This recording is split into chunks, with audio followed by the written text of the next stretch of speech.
It is a very happy Monday here on the Brownwood Lions Coaches Show on KOXE. I am Derek Stuckley, along with Brownwood Lions head football coach, athletic director Sammy Burnett. And let's just get into it. You can't set the tone for the season any better than a 35-21 win at Abilene Wiley Friday night. Congratulations again, Coach. Thank you very much. We sure will take it. What a blessing, man. What a blessing.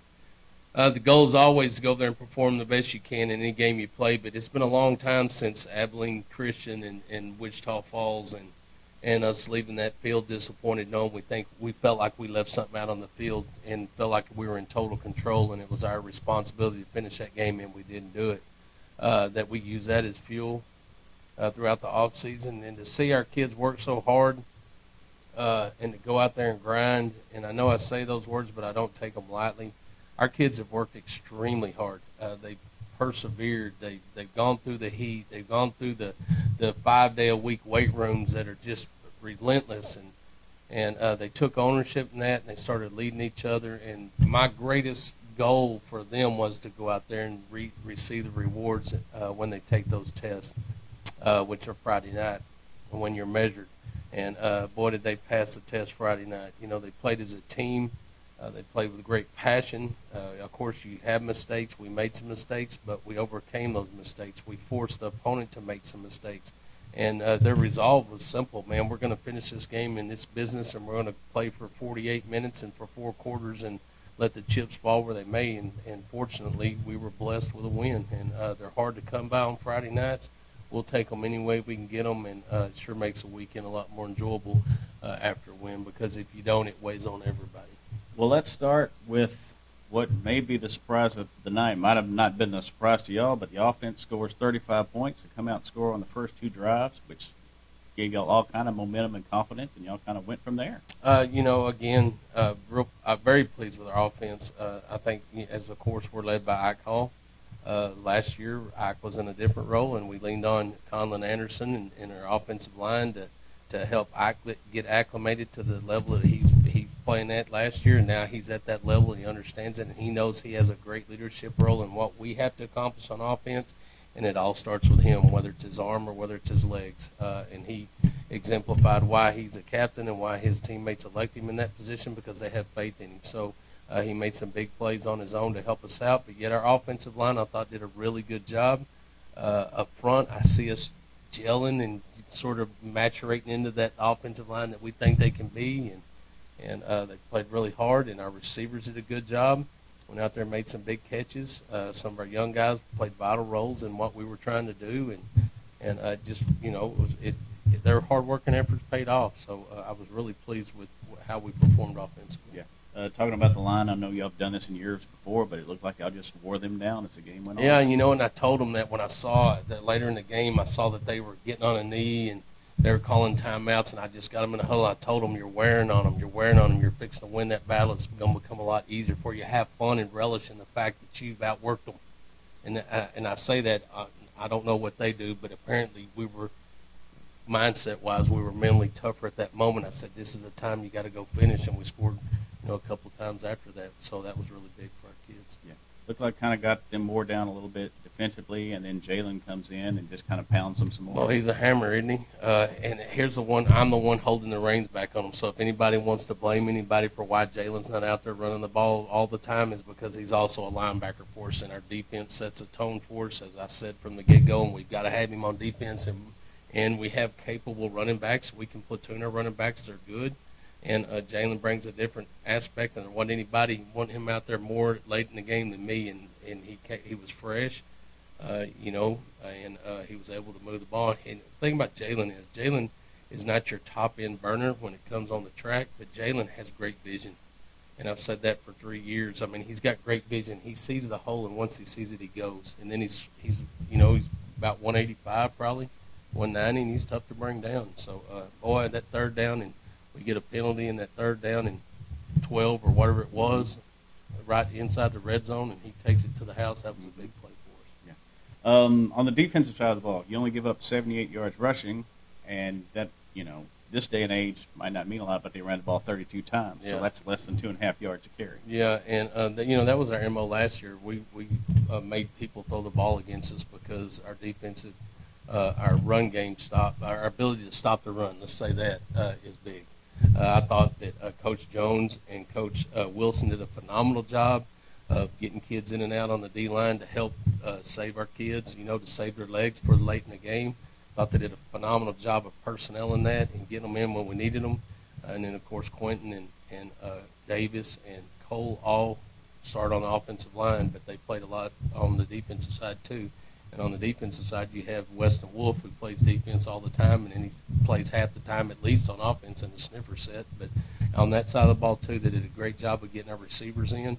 When they needed breaks, they got them in at the right time to set up our plays later. A good example of that is Marcelo Hooker is a fade guy for us. He's phenomenal going and getting the ball out of the air, but you got to put him in the game so that every time he's in, they don't expect it to happen. Getting Hayden O in there, they're both defensive players for us, and getting Weston Wolf a blow too with bringing in Zach Zabecki, who did a great job for us at the sniffer position, tight end position. So I was really pleased with the way our coaches implemented their personnel. Yeah. Another thing in the first half that I think helped y'all get out to the lead is looked like they were trying to get the ball to Regala a lot when they passed it. He had 6 catches, but only for 17 yards. Yeah, no, I got to tip my hat to Coach Jones and the defense. I mean, we changed what we do. They had never seen us do what we did, and we did it because of him. We knew they wanted to get him the ball, get him in space. He's a phenomenal athlete. He's a jitterbug. I mean, and he can really run. So we knew we had to stop him if we wanted to be successful. Felt good with the run game, but we talked, and Coach Jones showed me multiple times, and we cussed and discussed and went through it, and then we went back to something else, and then we went back to it, and he made a great decision to go back to it. And the way that we played our coverage in the back end to cover him up, I think was a big part of the game, because I know going into that game they thought they were going to do some things to us defensively with him, but we took that element away from him. So that's just a testament to the fact that we have phenomenal coaches that work hard. They do a great job of film study. They do a lot of meetings, and they put us in the right position for our kids to go out there and play fast and be successful. How are the guys looking health-wise coming out? Well, it was a war, man. It was a war. Right now, Logan McKibben is still in the hospital. Hopefully he gets out today. We went and saw him yesterday. His running backs coach, Coach Clark, and I went to Abilene and got to sit down and visit with him. He still has blood in his urine. I think he has a bruised kidney, but he was optimistic. He felt pretty good. Got to speak with his dad and the nurses and all that, and we're hoping that he gets out today.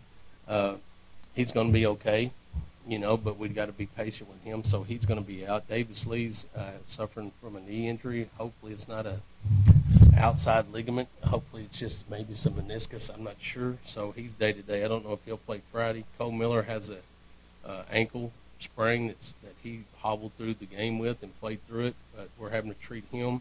Stevie Ramirez is the same thing. He's got a big ankle issue, but he played through it. I mean, they're tough kids.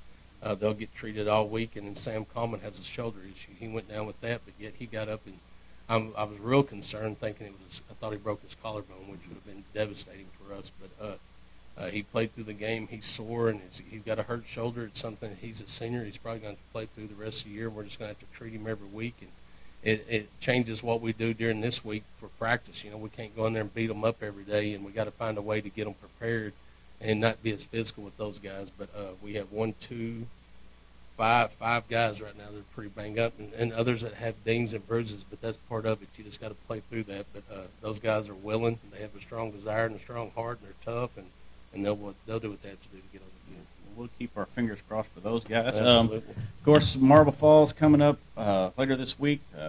Wednesday, we'll talk a little more about them, but just a little overview about Marble Falls and what to expect from them. Good thing is defensively they run about the same thing that Wiley ran. So when I watched them on film, I was excited about the fact that we're not going to have to change much offensively. Just keep getting better at what we're doing, and the game plan that we took in last week we'll take in this week with some more wrinkles. We'll add some more wrinkles to it, but you'll see the same style of offense that we had this week.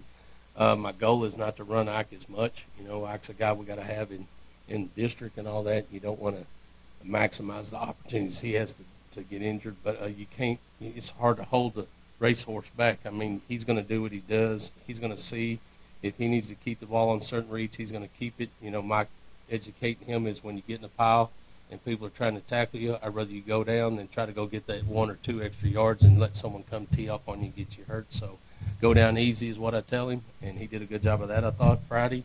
But he's explosive. You can't hold him back too much. But we can do what we can do to try to minimize as many runs as he has. But there's times in the game where we're going to let him go and let him do his thing. Right. So what else happened over the weekend, Coach?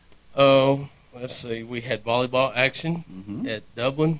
Girls are up and down, game to game. But like I said, they're growing. They're working hard. I got to visit with Coach Lovelady and just told her, keep doing what you're doing. We're on one build today. I was there at one time, and it takes time to build your program. She's got great numbers. The kids, I go to practice and watch them. They're working really hard, and they're putting in the time. Let me tell you, it's going to happen for them. I can't tell you when, but I promise you, if they keep doing what they're doing, it will happen. The girls are excited. They play hard. They just got to overcome certain obstacles and find ways to get wins. And once they get more wins, the more confidence they'll have, and they'll go out and play with a lot more confidence. But I'm really pleased with what I see from the volleyball team. Best thing for them is to play as many games as possible. Got a couple of more wins this weekend. They're up to 6 now for the year. Yeah. So. Which is surpassed what we had last year, so that's a plus.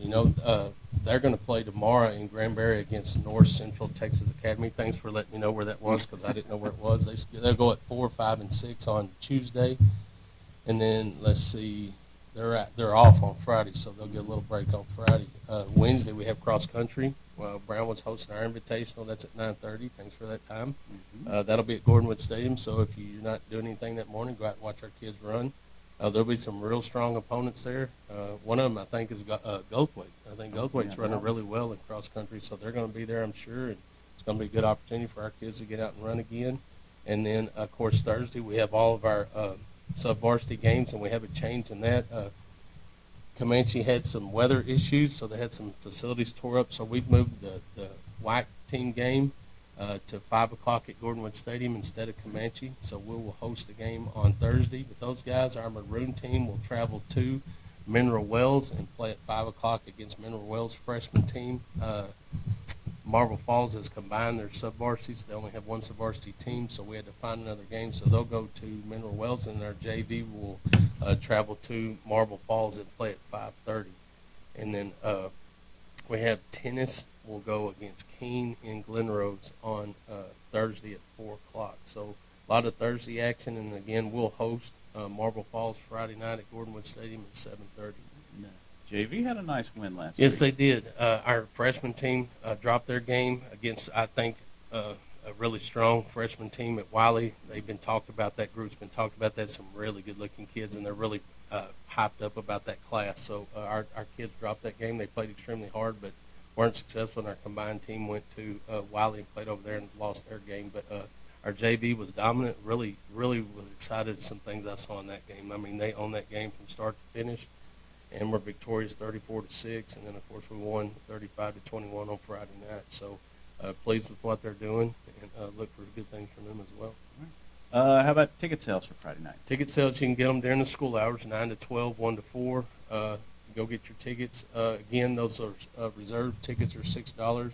General admission are $5 for adults, $3 for students. And if you go to the gate, there'll be $5 for all tickets, and those will be general admission. So all tickets at the gate are $5. If you get them early, $5 and $3 for general admission, and reserved are $6.